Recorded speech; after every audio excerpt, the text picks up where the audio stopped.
Greetings and welcome to another episode of Pop's Collection. I'm Ron Tweedy. Joining me is Pops, and today we're going to talk about Judge Dredd. Hello, everybody. And I guess the most important question I should ask you is, did you dread suggesting this movie? No, actually, I was totally fine with watching this one. So, Oh, very good. Yes, Judge Dredd. This is, I guess, you could say our first British comic. I think so. We talked a lot about.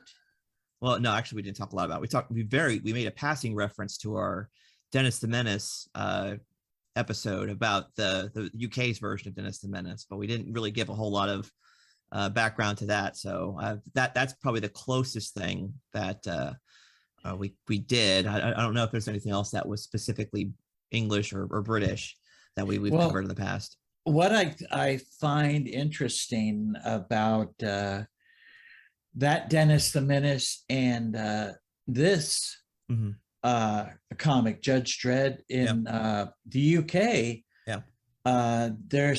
it's not like they have their own cover.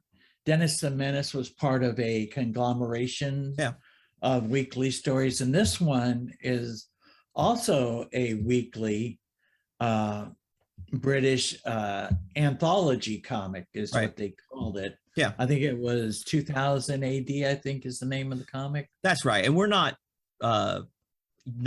unused to those things happening. I mean, we talked a lot about when we did the Marvel movies how most of them started out at either Amazing Fantasy for Spider-Man or Tales to Astonish for Ant-Man. So there's lots of, and those were anthology comics as well.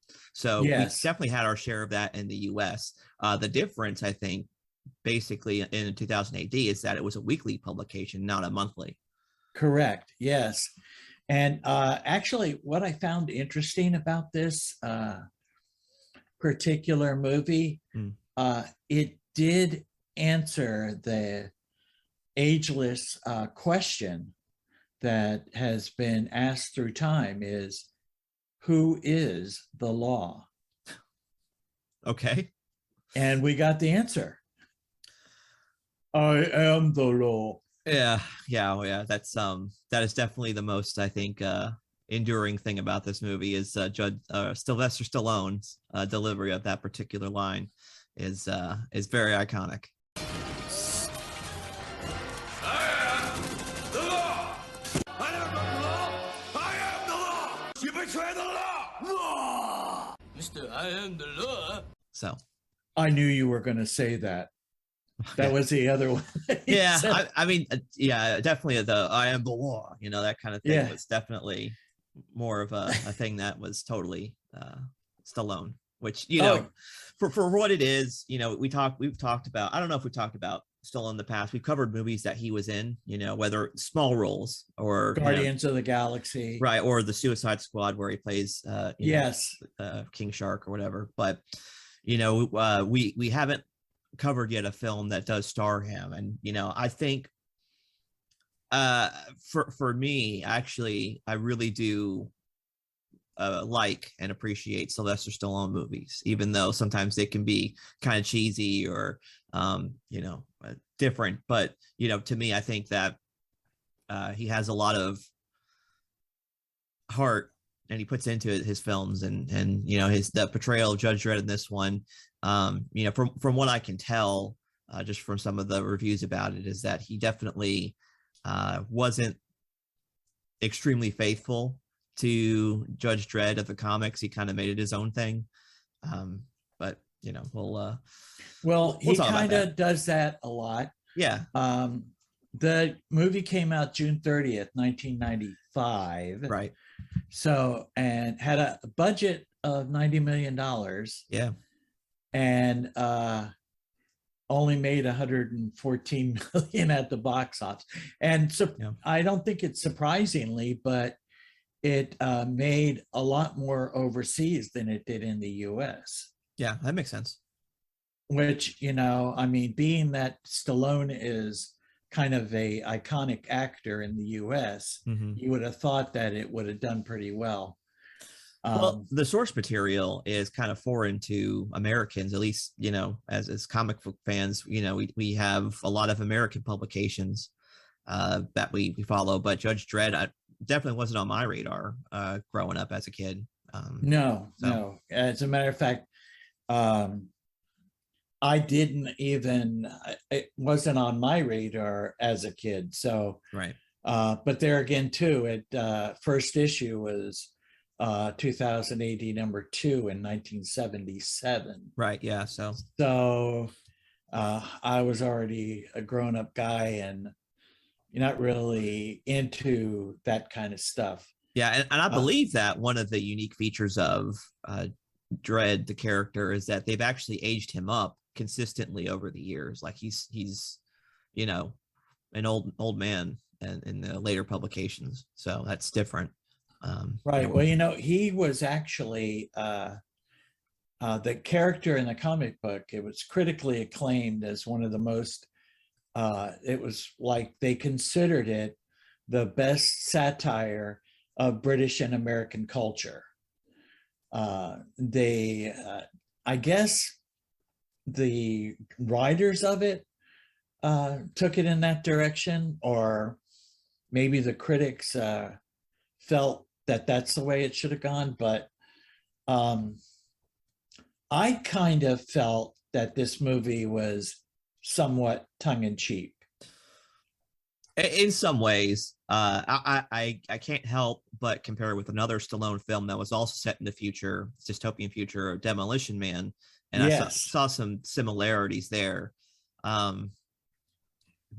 Slightly different, but also in the same way. That the tropes of the dystopian future. This one, I think, was more. I'm trying to think of the right word. It was. From a scale perspective, to me, it was much more grand. With Demolition Man, you had one city to worry about, and this one you have a mega city. And so, the lore goes that this mega city one actually stretches from Boston to the northern Florida, and it's this giant city that everybody's in, and then everything outside of it is, the cursed earth or wasteland. Yes. So. Well, I enjoyed it. Rob Schneider, I don't know if he was supposed to be the comic relief. Yeah, he was supposed to be, but yeah. Well, yeah. I think to me, the whole thing was kind of tongue in cheek, especially, the I am the law. Right. That got to be a trope through the movie somewhat too, Yeah, and I think there actually is some interesting philosophical points that you can take from a lot of the way that the law is presented in this film and how justice is carried out, the procedure behind all of that. That is, I think, a pretty fascinating thing when you compare it to not only the current situation that we face, but also compare it to what God's law has to say. I think there's also some interesting divergences between the two. Yeah, I would have to say so. Yeah. This film was not really received that well. Right. As a matter of fact, it was nominated for 4 Saturn Awards. Right, and I think that's mostly due to the special effects as opposed to the story or acting. The stunts and the action sequences, the musical score actually, also, which I found really interesting because you had David Arnold that started off with it, and then you had Jerry Goldsmith who did all those epic movies, right? And then he took off, and Alan Silvestri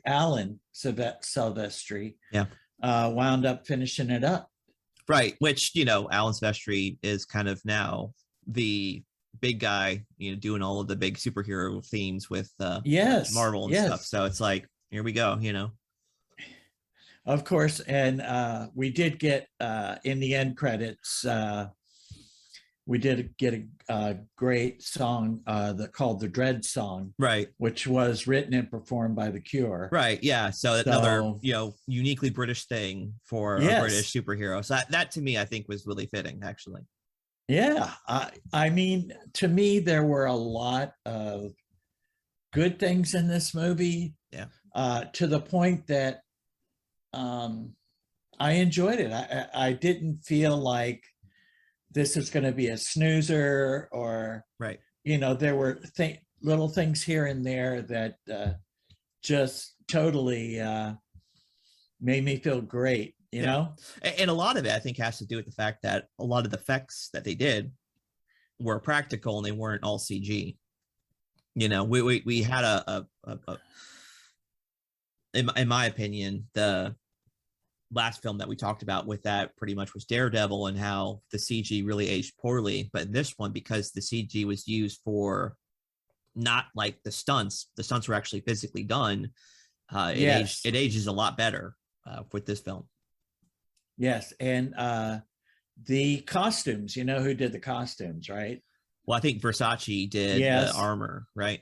Yes. Well, he did actually most of the stuff there. Okay. But yeah, I loved the Dredd costume with the little shield going over halfway. Right. And even the bad guys in the Cursed Earth, which I thought was really hilarious. But and we did have our Walking Dead character in there, as the father, right? So and the cityscape, did that kind of remind you of Blade Runner, or a little bit? Yeah, I'd say Blade Runner is probably the closest comparison. But to me, it was like a halfway between that and almost like a Gotham City type of vibe. Just how the buildings were so I could see that. It's like it was almost like in a constant state of nighttime, because the buildings are so tall that they kind of block out the sun. I could see that. And I thought really the way that they chose to portray the law there was interesting, that really no president, everything was run by the law itself.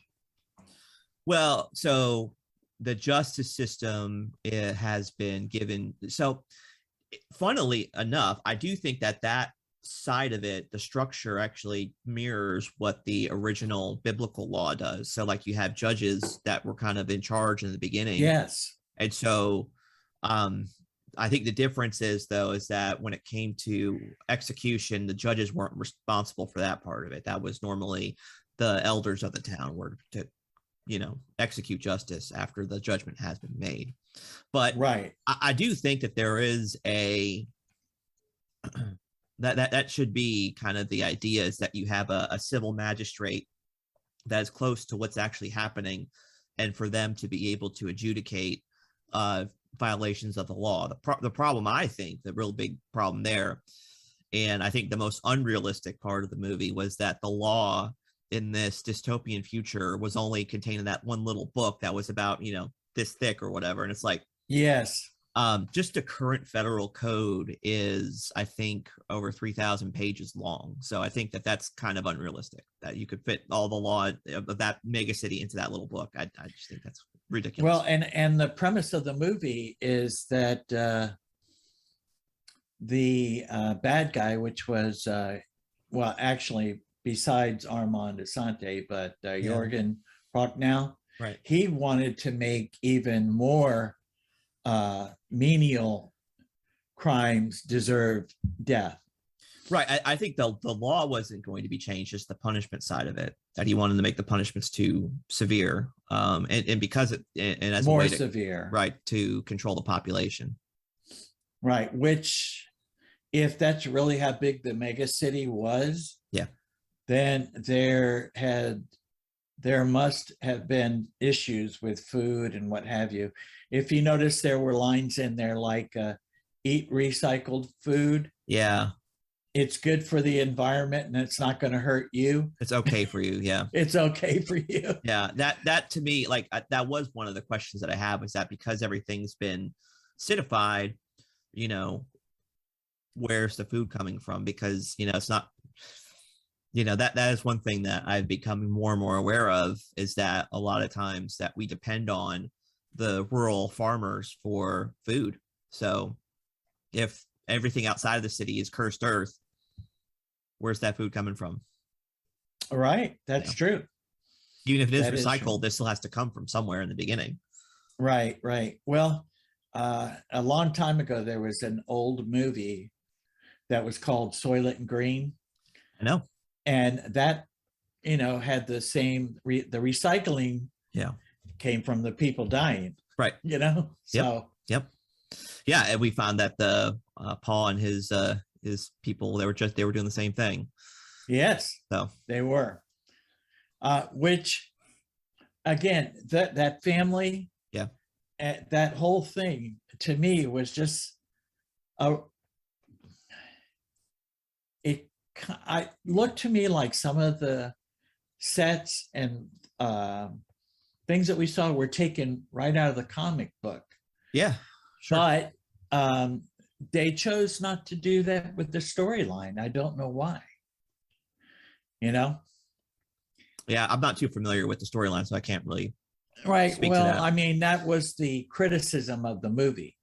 Yeah. From the critics. Mm-hmm. We did get, interestingly enough, we had Armand Assante and Stallone. Yeah. With blue eyes. True. Because they actually had to wear those blue contacts through the whole filming of the movie. Yeah, so that did look kind of out of place. It really. And I think in the comic, up to that point, he actually never took off his helmet. So, like, you never really saw the top half. He never took off his helmet in the comics. So the fact that they took it off there was, I think, the biggest departure from it. I think that might have what garnered some of the criticism behind not being faithful to the franchise. I'm sure. So we did get some other really good actors. We had Diane Lane playing Judge Martha Kent. And okay, right. Well, yeah, I know what you meant by that, but yeah, okay.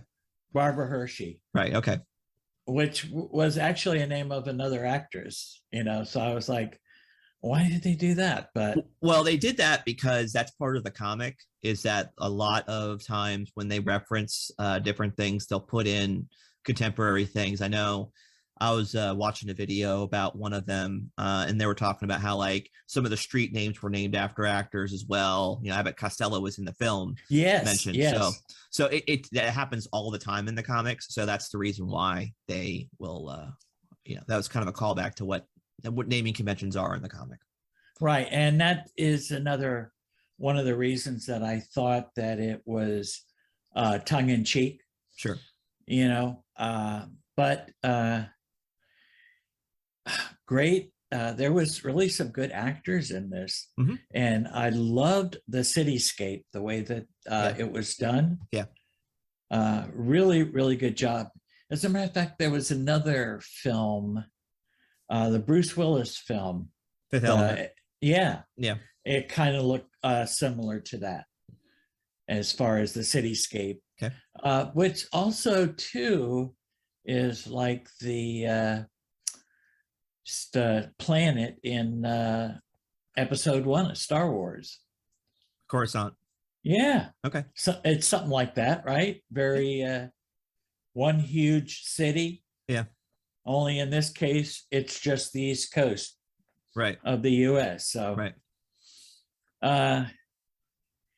Let's see. Talked about the costumes, special effects. The stunts were done real well. Mm-hmm. But you thought once the music started, you felt like this was going to be a really epic film. It was that kind of music. It really, came forth. Yeah. So you had all these good things working for it. Mm-hmm. Why did it not do so well, I wonder, Yeah. Well, I think there's, like I said, I think part of it has to do with the fact that there was no brand awareness for Judge Dredd. And I think the other part of it is that it is very similar to some of the other Stallone films and other films in that genre of, futuristic sci-fi. You've got, I also thought that or Tracy made the observation that there's definitely hints of Total Recall in the film as well.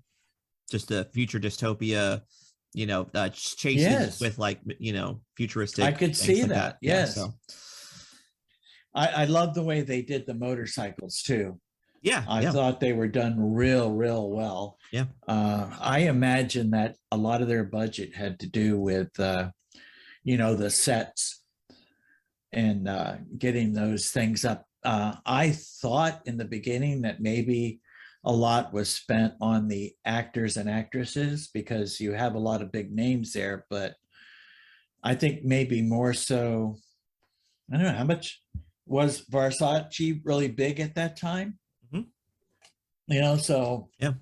did they have to pay him a lot for the costumes or? Well, and you also have to remember that for films like this, it's not like you can just go on location somewhere and start shooting. You actually have to build a set from the ground up and Yes. have all of that stuff kind of fabricated, because there really isn't anything like it that exists in nature, right? I mean, you could probably shoot in the desert for some of the cursed earth stuff, but that's about it.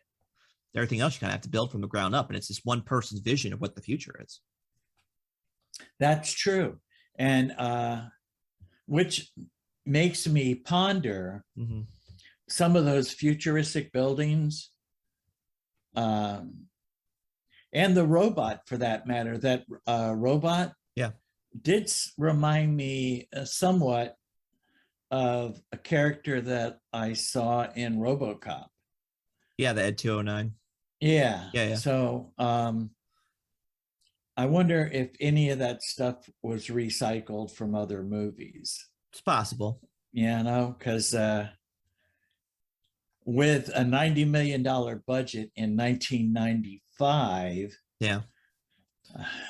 for what they had there. I don't know. For me, the Ed 209 and the ABC robot or ABEC robot, whatever they call it, there's a big difference there. I mean, obviously the Ed 209 was a stop motion puppet thing that they did, which I think they did a really good job with. Whereas this robot was all like animatronic stuff.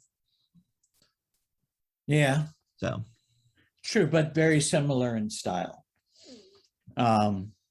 Somewhat.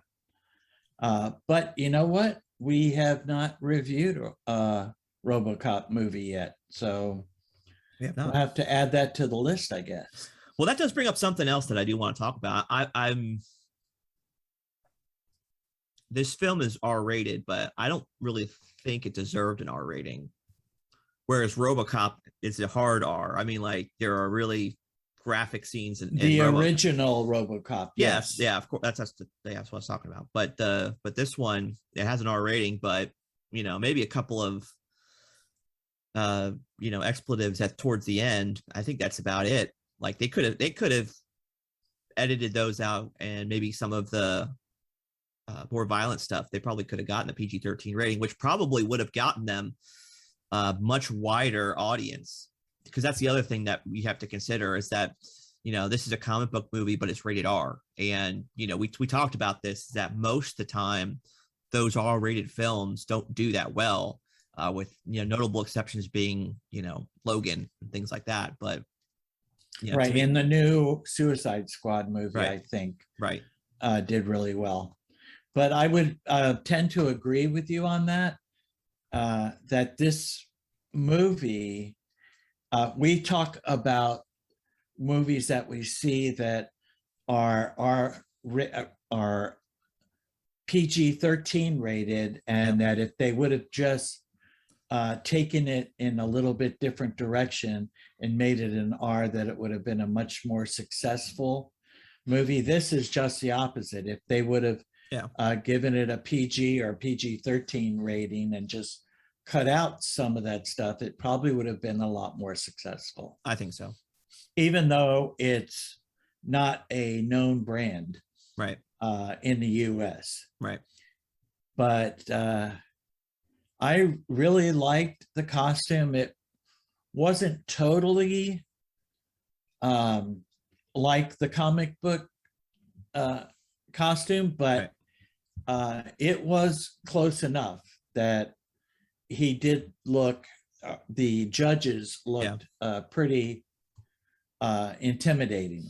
Yeah, and I think that it kind of reminded me a little bit of Dick Tracy, in that from an aesthetic standpoint, they wanted to make it very stark. At least the judge's uniform, in that, you know, it's very bright colors, but the difference being that the backdrops, everything is just like shades of gray and like, you know, dingy, dirty stuff. Yes, as opposed to Dick Tracy, where it was all primary colors, which was kind of different. But I think from the character design standpoint, I think it's very similar. Yes, and like I said, I enjoyed watching this movie. Yeah. You know, I did not think badly of it, or that I somehow thought that you might not feel that way, but you know, because it's not really your cup of tea, I don't think, you know. But again, like you said, you're not familiar with the source. Well, I think actually it is, because, you know, I like the futuristic movies like this. I like Sylvester Stallone. I tolerate Rob Schneider. You know, there are some films where Rob Schneider actually is really good. This was not one of them. He could have, you know, if he were not in this film, it would be better, I think. But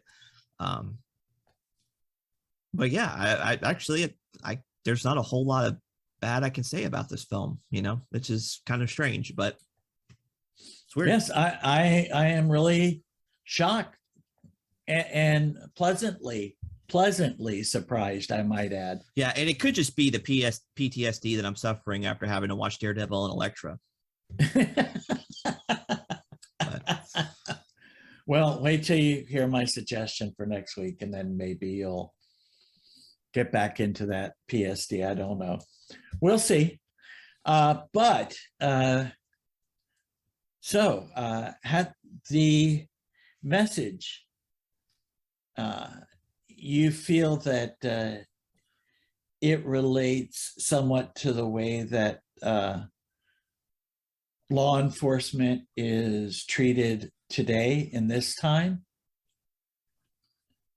Well, there is certainly there's a separation of that. I mean, law enforcement today is not judge, jury, and executioner, right? So that's the big thing there. They might have to be, depending if the situation warrants it. So if there's a life-threatening situation, they do actually might end up having to take a life, justifiably or sometimes unjustifiably. That's what the justice system is supposed to determine in events like that. So the fact that there's a separation between the police and the justice system, or there's a cooperation between the two, like we see in shows like Law and Order. Yes, I do think that there's some wisdom to that there's a separation between the two, because in order, and I do like the fact that they did bring in the concept of Lady Justice, because to me, I think that's a really good picture about what justice should be. So for those of you who haven't watched the film, or unfamiliar about the concept of Lady Justice, is that Lady Justice has a blindfold on, and she has two things in her hands. The first, I forget, it depends on the depiction, but in one hand she has scales, and the scales are supposed to represent that you're going to be careful, weigh the evidence for or against a particular action. And then the other side of it, she has a sword in her hand, and because of that, she has the ability to carry out justice. And you can clearly go back to Romans 13, where the Apostle Paul says that the civil magistrate is he literally uses the word deacon, the word that we use for deacon, the deacon of God, in order to carry out, to reward the good and to punish the evil. And he doesn't wield the sword in vain. That's what the Apostle Paul says. And so Lady Justice is wielding the sword, and she's not wielding it in vain. She's weighing the matters. And the other thing is that she's blindfolded.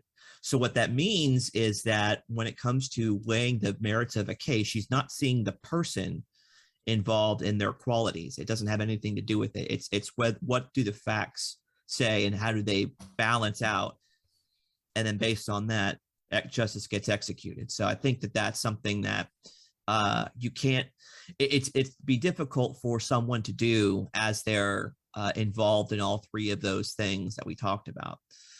So to me, I think that that's something that is missing from this particular story, and it's also missing from some of the justice system issues that we see currently. That a lot of times we're not necessarily looking at the facts; we're looking at who perpetrated what, and because of incidental characteristics like the color of their skin, they're either guilty or not guilty. And so we should be blindfolded when it comes to that. The book of Leviticus tells us to not favor the rich or the poor in whatever matters, but use equal scales, just measures. And so, yes. Yeah. So that's that. And it was brought to light when Schneider was in the recycled food robot. Yeah. And automatically he was guilty. Right. And I think that that's the other thing that is important for us to think about is there's the letter of the law and there's the spirit of the law. Right. Yes. So a great example of this is, the God's law had prohibitions of working on the Sabbath, right? And so the idea was that even in some cases that there was a capital offense to work on the Sabbath. In the same way, though, if your ox got caught up somewhere and you had to, work to help get him free from that thing or else he would die, it was permissible for you to work on the Sabbath to do that. So the spirit of the law was that don't do work on the Sabbath, but the letter of the law would allow for special extenuating circumstances where you could do that. For instance, and the other thing is like, you're not supposed to harvest during the Sabbath, and yet Jesus and his disciples were gleaning on the edges of the field in order to feed themselves. So it's okay for you to labor if you need to feed yourself to survive versus, not doing any work and starving to death. Right. But I mean, they did, they attempted not to do any work on the Sabbath at all. Right. But my point, but the point being is that, so in the case with Fergie's situation, whatever his name is, right? Fergie. I think. Yes. Yeah. Something like that.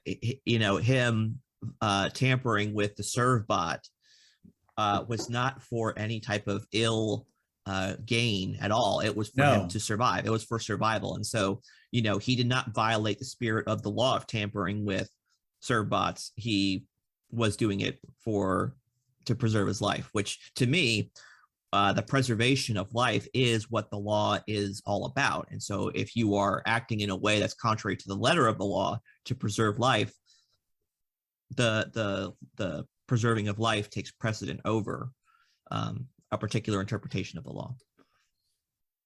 Yes. And what surprised me, in 2012, they did a reboot of this movie. Right. And it did worse than this movie. It was not as popular at all. Yeah. And I feel like that movie was a lot more deserving of the R rating. Okay. Because I think there was a lot more violence in that movie than there was in this movie. Okay. I think this movie was tame compared to that one. Right. But again,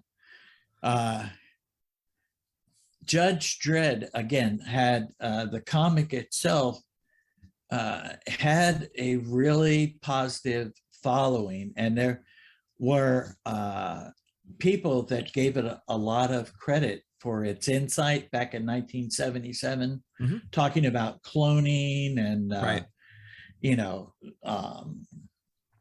cell phones and just different things that they were fabricating in these comics that actually became reality later on in life. It was kind of crazy that, again, sometimes writers of comics have their minds are just, they blow you away, you know, that they think about these things. Yeah, strangely prophetic Yes. things. So yeah, because we can talk about, you know, V for Vendetta, which I think is happening right now, which we're experiencing, or we can talk about, I think that, you know, even in some other pieces of literature like, you know, Brave New World or 1984, or Yes. I think that, you know, even Frank Herbert's Dune is probably our future, and maybe we'll get on that.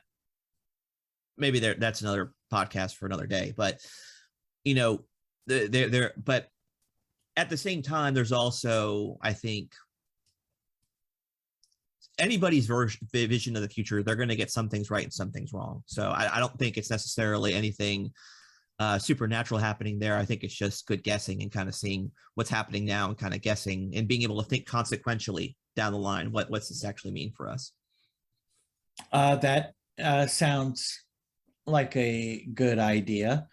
That you're probably correct in that, because Nostradamus, yeah, there's a lot of people that give him a lot of claim, yeah, for his things, but even his stuff, the percentage is not that high, right, of things that he predicted right correctly. Yeah, so it's like if you make, like, you know, 1,000 predictions and you have some come true, it's just the law of probability where it's, you know, you're going to get it right a couple times at least.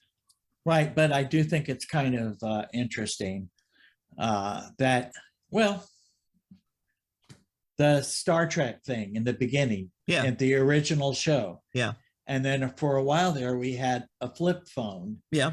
Did the guy that invented the flip phone take his cue from that? Yeah. Or yeah, he did. Is it just a coincidence? No, it was in that case, it was clearly inspired by Star Trek. Star Trek actually influenced the future. Okay, so sometimes it's going to be that way and sometimes it's not. Right. But yes, this was definitely an enjoyable movie. Anything else you want to mention about it or talk about? I think I covered it. You know, I really do think that there was plenty of interesting philosophical things happening even in a movie like this. And, you know, despite the critics, I think this actually is a better movie than a lot of people tend to give it credit for. Yeah. Oh yeah, me too. As a matter of fact, I think you'll find when we get to the rating that I'm going to rate it pretty good, you know? So I guess if there's nothing else, then that's where we're at then. Sure. Yep. So I'll start off by telling you that with the stunts and the action and the special effects, I'm actually going to give it an 8. Okay. Which might seem high to the critics, but to me, it was very enjoyable. Yeah. Yeah, I'll give it a 7.5. I do think that, like you said, it is actually way better than average. And the movie has aged a lot more gracefully than some other films that we've talked about. And again, I think that the themes around it between justice and you know, things like that, and we even talk about the ethical implications of cloning, but there's certainly a lot to talk about there. But we don't need to open up that can of worms at this point. But all that stuff is interesting coming from a film that, you know, was supposed to be a comic book film from 1995. You know? Correct. So yes. Anyway, I think that's good. All right. Awesome. All right. So nothing left but say goodbye then. Yep, that's right. Thank you for listening for another episode of Pop's Collection. If you have any feedback, please leave it on our social media platforms. And we'll see you next week with something new. Goodbye and God bless. Goodbye, God bless, and tell your friends.